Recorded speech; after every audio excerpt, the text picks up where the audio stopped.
Welcome back to The Explainer. Today, we're plunging headfirst into a seriously grim, dark, gothic fable. We're going to use this story to decode some incredibly profound and honestly pretty chilling philosophical ideas. We're talking about Nietzschean concepts like corrupted enlightenment and the terrifying emergence of what's known as the last man. It's basically a story about the absolute darkest depths of human envy and the extreme terrifying lengths someone might go to just to escape the burden of existence. So, let's jump right in. We're starting our journey into this dystopian heartland with a really dark promise. True equality is found in the perfect silent hum of the gear. Now, you might hear that and think of peace, but no, this is a chilling doctrine from our fable's villain, a master of the forge known as Sinos, the Pale Cynic. He embodies this terrifying architectural mindset, this idea that all the noise and messy, beautiful chaos of life should just be erased, replaced by absolute mechanical silence. Section 1. Envy of the Pale Cynic. Let's look at where Sinos actually comes from. So, the fable describes Sinos' skin as being as pale as the ash of a dead fire. It's a literal, physical reflection of this deep internal void he has. He lives entirely in the shadows of the deep undervaults, just a subterranean clockwork workshop surrounded by cold metal. And his whole worldview is shaped by looking up at a light he literally cannot reach. I mean, imagine the sheer vibrant energy up there in the upper kingdom. You've got cathedral builders, poets, these soaring champions known as the Ubermensch, all just living by their own light, totally driven by free will and passion. But looking up at those vibrant, free-willed champions, Sinos' heart just curdled. He didn't want to join them, mainly because he knew he could never actually ascend to their heights. And that brings us to the crucial psychological driver here.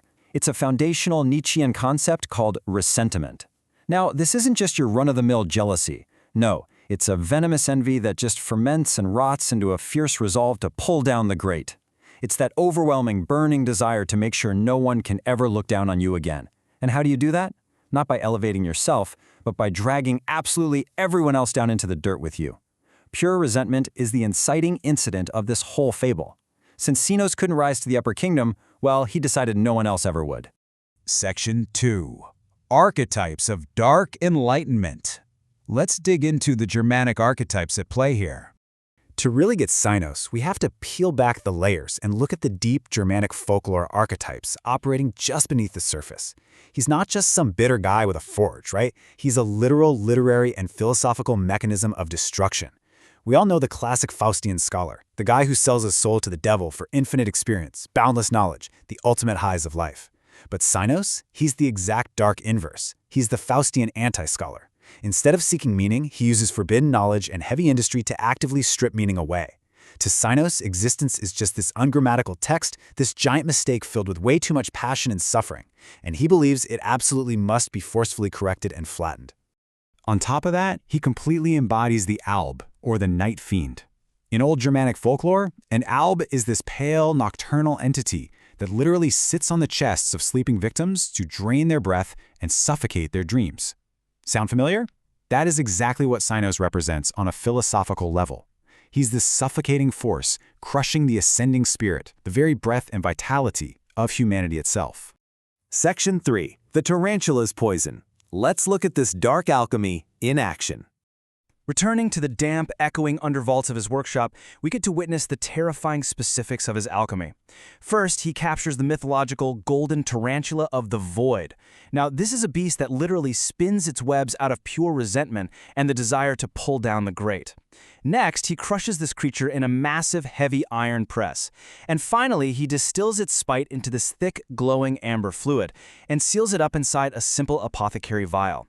Just think about that for a second. He has literally managed to bottle pure, concentrated envy. By distilling this venom, Sinos is arming himself with an Apollonian blade of logic. See, the creative chaos of life is this roaring, erratic symphony, right? It's full of biological beauty, growth, and glorious, messy noise.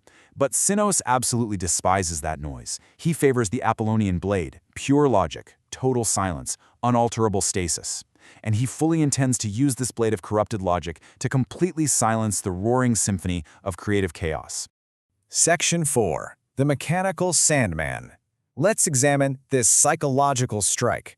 So armed with his vial, Sinos marches right up into the sunlit plazas of the Upper Kingdom. But here's the thing. He knows he can't best the Ubermensch in physical combat. I mean, they're soaring champions. They'd easily cut him down with swords. So his attack has to be entirely psychological. He simply uncorks the vial, lets that glowing vapor drift into the air, and whispers this incredibly seductive, poisonous question. Why do you strain to carry the weight of your own values? Look at the machine. It does not suffer. It does not feel the agony of choice. It's a calculated, totally devastating strike meant to murder their will to strive. He's offering them a painfully easy escape from the heavy burden of being free. He is straight up weaponizing the chilling Sandman archetype here. If you pull from E.T.A. Hoffman's dark romanticism, Der Sandmann isn't some cute benevolent figure tossing magic dust to bring you sleep. No, it's a horror that replaces human eyes and souls with cold mechanical clockwork.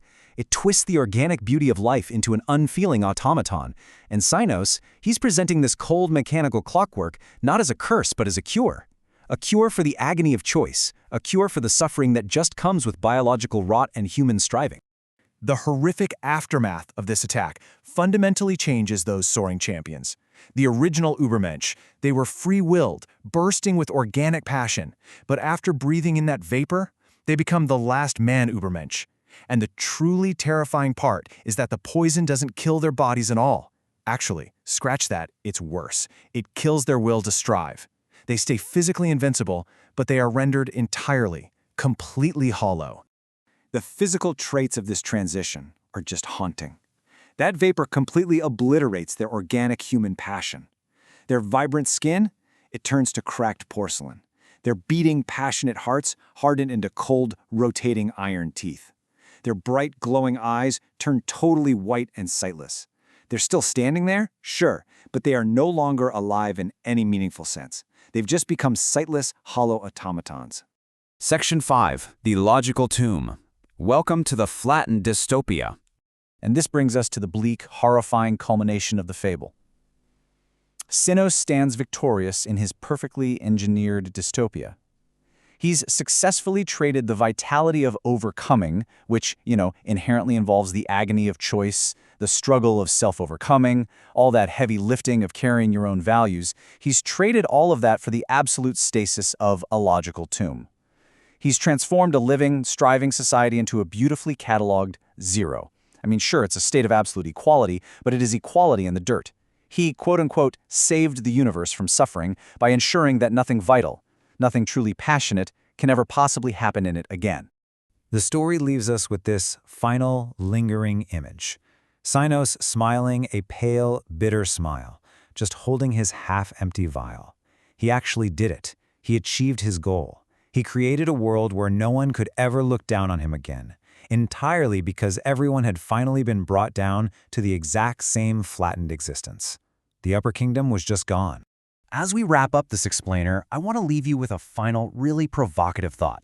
If true equality and relief from suffering are found in the silent hum of the gear, what is the ultimate cost of surrendering the agony of choice?